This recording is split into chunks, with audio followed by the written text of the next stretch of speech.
আমার নিজের স্বার্থে আমাদের বন্ধু যখন ইন্দ্রানুষ দা, আমার অভিনব দাকে গাড়ির তলায় পিষে ফেলা হচ্ছে, তার পা যখন ভেঙে ফেলা হচ্ছে, আমরা ছাত্ররা যখন শান্তিপূর্ণভাবে ধর্মঘটে অংশগ্রহণ করছি, আমার বন্ধু সৌভিক, সুপ্রতিম, মনোদীপ, আখি, শাওলি সবাইকে যখন ক্যাম্পাসের মধ্যে ঢুকে বহিরাগতরা মারছে, তাদের উপর লাথি মারছে, এবং সেক্ষেত্রে পুলিশের উস্কানি যথেষ্ট। তারা ইনসিস্ট করছে যে আমাদেরকে যেন কলেজের বাইরে তুলে নিয়ে যাওয়া হয় এবং তারপর বাকি ব্যাপারটা তারা দেখে নেবে। সেই মুহূর্তে দাঁড়িয়ে তারপর এবং আমাদেরকে ওমেন থানাতে নিয়ে যাওয়ার পর আমাদের উপর যে অকথ্য গালিগালাজ, কুরুচিকর মন্তব্য করা হয়েছে, এবং আমার সঙ্গে যে বন্ধুদেরকে গ্রেফতার নিয়ে যাওয়া হয়েছিল তাদের সঙ্গেও যে ব্যবহারগুলো করা হয়েছে, আচরণগুলো করা হয়েছে, তারপরে দাঁড়িয়ে আমরা নিজেরা নিজেদের স্বার্থে, নিজেদের রক্ষার্থে এইরকম একটা পরিস্থিতিতে, যে ভয়ানক পরিস্থিতি, নিজের ক্যাম্পাসের মধ্যে ঢুকে বহিরাগতদের আক্রমণের বিরুদ্ধে, পুলিশের এই ধরনের ব্যবহারের বিরুদ্ধে আমরা নিজেদেরকে রক্ষা করার জন্য আমরা কেস করেছি, আদালতে গিয়েছি। সেখানে শুভানুদ্দের তারা আমাদেরকে এসে সাহায্য করেছেন, বলেছেন, আমাদের সঙ্গে কথা বলেছেন, সমস্ত কাজ। আমরা যখন আদালতে যাই, আমাদের সঙ্গে যারা ছিলেন বা আমরা যাওয়ার পর সেখানে বাকি লয়ার যারা ছিলেন সবাই আমাদের সঙ্গে কথা বলছেন, আমাদের আশ্বাস দিয়েছেন আমাদের পাশে থাকার এবং আগামী দিনে লড়াই যাতে আমরা করে যাই, ক্যাম্পাস যাতে না ছাড়ি, লড়াইয়ের মাটিতে থাকি, তার আশ্বাস দেন।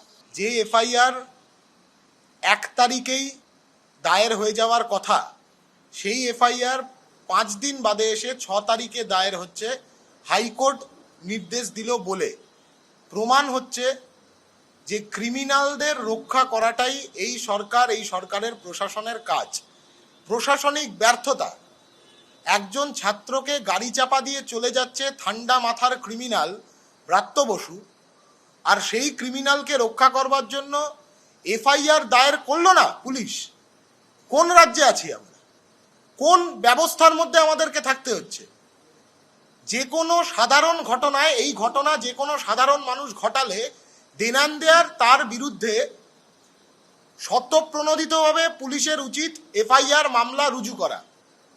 5 দিন পার হয়ে গেল, তারপরে এসে আজকে পুলিশ বাধ্য হলো এফআইআর লজ করতে, ইমিডিয়েট অ্যারেস্ট করতে হবে। এই ঘটনার সঙ্গে যারা যারা যুক্ত, ক্রিমিনাল ব্রাত্য বসু এবং তার সঙ্গে আরও যে সমস্ত ক্রিমিনালরা ওনার সাথে ওই দিন যাদবপুর বিশ্ববিদ্যালয়ের ভেতর ঢুকেছিল, বিশ্ববিদ্যালয়ের ভেতরে অশান্তি পাকাতে, ছাত্র খুন করতে, এদের সকলকে ইমিডিয়েট অ্যারেস্ট করতে হবে। যখনই তৃণমূল দেখছে যে আর কোনোভাবেই সরকারি গুন্ডা নামিয়ে তৃণমূলের বহিরাগত গুন্ডাদেরকে ক্যাম্পাসগুলোর ভেতরে ঢুকিয়ে আরও নানান ক্যাম্পাসে অশান্তি পাকানোর চেষ্টা করে, হামলা করে, হুমকি দিয়ে কোনোভাবেই যখন আর ক্রিমিনালকে রক্ষা করা গেল না, তখন নানা জায়গায় গোটা রাজ্য জুড়ে এসএফআই এর বিক্ষোভ আন্দোলন, ছাত্রছাত্রীদের স্বতঃস্ফূর্ত বিক্ষোভ আন্দোলনের ওপরে আক্রমণ নামাচ্ছে। গতকাল বাঘাযতীনে একই ঘটনা। গোটা রাজ্য জুড়ে তৃণমূল যেভাবে এই আক্রমণ নামাচ্ছে, এটা স্পষ্ট করে দেওয়া দরকার যে এর থেকেই বোঝা যাচ্ছে যে ক্রিমিনালদের রক্ষা করবার জন্য এই সরকারটা ফাংশন করছে। ক্রিমিনাল রাজের শেষ দেখে ছাড়বো আমরা, এই কথা আমরা আগেই বলেছি। সব মিলিয়ে এমন একটা পরিস্থিতি তৈরি হলো যেখানে তৃণমূলকে এই হুঁশিয়ারি আমরা দিয়ে রাখতে চাই যে কাউন্টার, যে অ্যাটাক শব্দটার বিপরীত শব্দ কিন্তু কাউন্টার অ্যাটাক।